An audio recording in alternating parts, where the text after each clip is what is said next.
اللہ تعالیٰ نے دیکھیں انسانیت کی رہنمائی کے لیے 1.25 لاکھ کم و پیش انبیاء کرام کو اس مخلوق کی رہنمائی کے لیے، رہبری کے لیے بھیجا۔ مجھے بتائیے اللہ تعالیٰ چاہتا تو ڈائریکٹ انسان کی تربیت کر سکتا تھا، وہ اس پہ قادر ہے۔ ان اللہ علی کل شیء قدیر، اس کی شان ہے، وہ ہر چیز پر قادر ہے، وہ علیم بذات الصدور ہے، انسان کے سینے میں اٹھتے ہوئے خیالوں کو بھی جانتا ہے۔ وَنَحْنُ أَقْرَبُ إِلَيْهِ مِنْ حَبْلِ الْوَرِيدِ ہے، انسان کی شارک سے بھی زیادہ قریب ہے۔ وہ رب بغیر کسی کے بتائے بھی انسانوں کی رہنمائی کر سکتا تھا، لیکن رب کو معلوم تھا یہ انسان کی عقل اتنی پختہ نہیں اور یہ انسان اس قابل نہیں کہ میں ڈائریکٹ اس سے خطاب کروں۔ اللہ تعالیٰ نے اپنے پیارے رسولوں کو انسانوں کے درمیان انہی میں سے شان عطا فرما کر مبعوث فرمایا اور وہ کامل عقل عطا فرما کر بھیجا کہ ہماری عقل بہت دفعہ جو فیصلے کرتی ہے وہ غلط ہوتے ہیں، اس لیے اللہ کے انبیاء تشریف لائے، انہوں نے بتایا یہ کام ٹھیک ہے، یہ کام برا ہے، اس راستے پہ چلو گے تمہارے لیے کامیابی ہے، اس راستے پہ چلو گے تو تمہارے لیے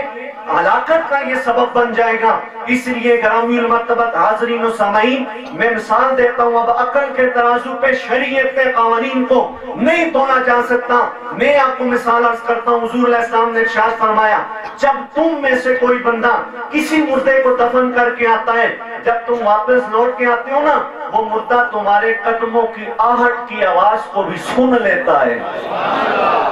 اب مجھے بتائیے، ابھی تھوڑی دیر پہلے ہم نے دفن کیا ہے بندہ، حدیث تو کہہ رہی ہے تمہارے قدموں کی آہٹ کی آواز کو سنتا ہے۔ اب عقل کو استعمال کیجئے، اب عقل کہتی ہے یہ ممکن نہیں، لیکن ماننا پڑے گا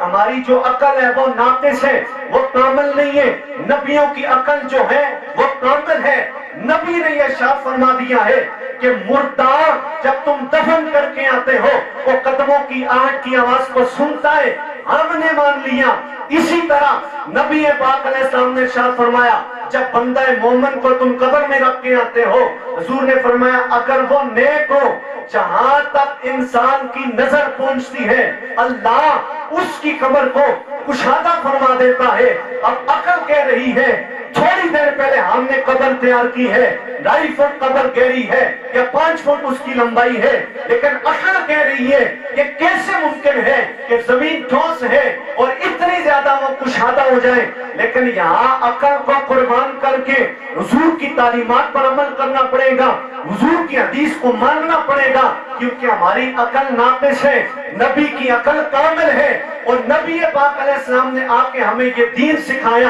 ہمیں انسانیت سکھائی، تو اس لیے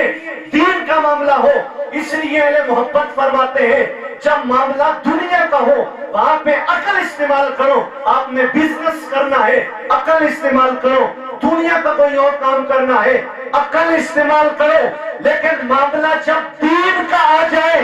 دنیا کے معاملے میں تو عقل استعمال کرو، لیکن جب معاملہ دین کا آ جائے عقل کو ایک طرف رکھو، اس وقت عقل کو نہیں، اس وقت عشق کو استعمال کرو۔ اسی لیے کہنے والا کہتا ہے عقل والوں کے نصیبوں میں ہے کہاں زور کے جنون، عقل والوں کے نصیبوں میں ہے کہاں زور کے جنون، عشق والے ہیں جو ہر چیز لٹاتے ہیں، عشق والے ہیں جو ہر چیز لٹاتے